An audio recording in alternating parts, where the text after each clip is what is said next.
So for months, it was impossible to use your cell phone as a cell phone.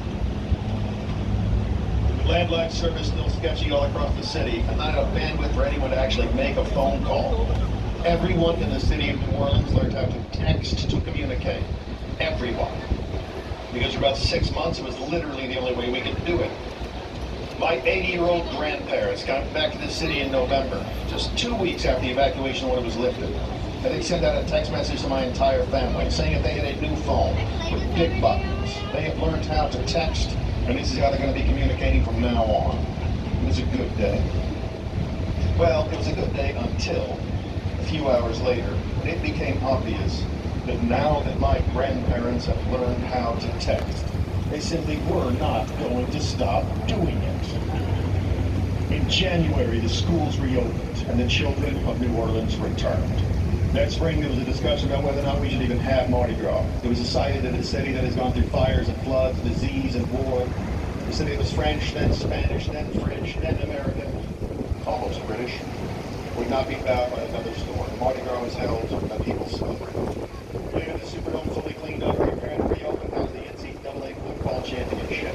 And the local favorite, the LSU Tigers, won that game, becoming national champions here in the city. And the people celebrated. But there was nothing compared to what happened later. When, for the first time in this city's history, the Saints went marching in and won the Super Bowl, and the city exploded. This was much more than a football game. It was a hell of a lot more than a sporting event. It was a symbol, a rallying cry. Even my, at that point, 85-year-old grandmother, who never really watched a football game on television in her entire life, became a half-crazy Saints fan. And she may not have understood all the rules, but she painted her face for her society's Super Bowl party. And she never missed a game after that. Every week when the Saints would play, right until she was 92 years old, my grandmother would put on her Drew Brees jersey, pour a very tall glass of bourbon, and yell at the television. There's win after improbable win, coming from behind, beating the odds, like a city on its knees, and brought it to their feet. It was a statement that we will not go gently into the night. We're going to live on, we're going to rebuild, we are going to survive. In true New Orleans fashion, before that game was being played, we declared a citywide holiday. Not for the day of the game, but for the day after the game. Because win or lose, we were going to have a party. And party we did. We shut down everything.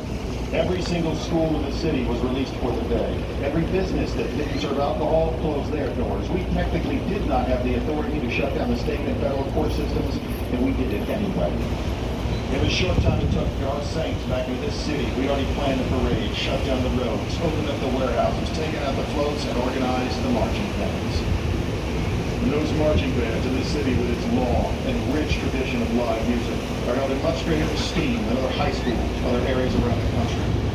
And so it should be remembered as we march through those streets that almost every one of them, literally almost every single boy and girl, was the Katrina evacuee that had fled this city and then returned to it to play music once more in dried out streets, in victory and celebration.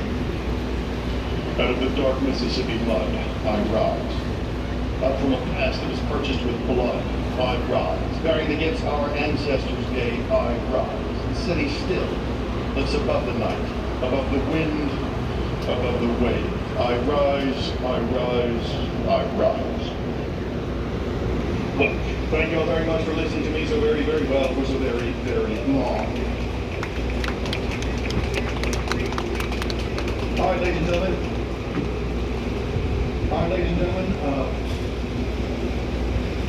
We are rapidly reaching the end of our trip to the Charlotte battlefield. We hope you have enjoyed it. If you did, please give us a good review on Yelp, TripAdvisor, Google, whatever it is you choose. If you enjoyed my own narration of the stories I told, I'd greatly appreciate if you mentioned me by name in that review, which, believe it or not, actually does matter. I enjoy my job very much. I'd like to continue doing it. God forbid I have to go back to being a lawyer.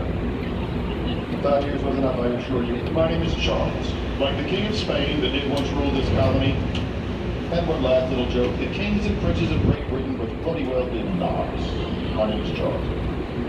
If you have not had enough of me yelling at you, I do have a podcast where I tell stories from history.